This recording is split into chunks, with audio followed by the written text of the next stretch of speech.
Hello. देवी फगुआ सुनाने जा रहे हैं। अच्छा लगे तो लाइक सब्सक्राइब करिएगा। होई के शेरों पे सवार देवी मैया खेले चलली होली। होई के शेरों पे सवार, होई के शेरों पे सवार, होई के शेरों पे सवार देवी मैया खेले चलली होली। सिर पे भैरव सवार सातों बहनी खेले चलली होली। मांगिया भरल बाटे लाल सिंदूरवा, मांगिया भरल बाटे लाल सिंदूरवा। विदिया चमके लीलार हो, अब विदिया चमके लीलार देवी मैया खेले चलली होली। होके शेरों पे सवार देवी मैया खेले चलली होली।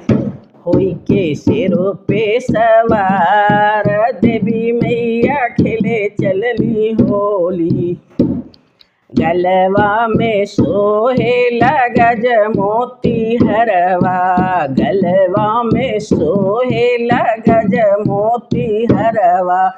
तनवा पे चुंदरी लहर हो, अब तनवा पे लहरा पटोर देवी मैया खेले चलली होली। तब तनवा पे लहरा पटोर देवी मैया खेले चलली होली। होई के सिर पे सवार देवी मैया खेले चलली होली।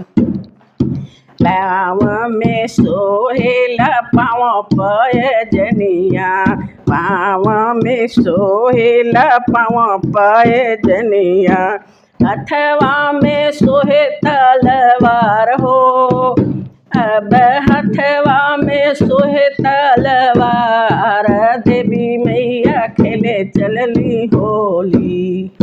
होई के सिरों पे सवार देवी मैया खेले चलली होली। होई के सिरों पे सवार देवी मैया खेले चलली होली। होई के सिरों पे सवार देवी मैया खेले चलली होली। सिर पे भैरव सवार देवी मैया खेले चलली।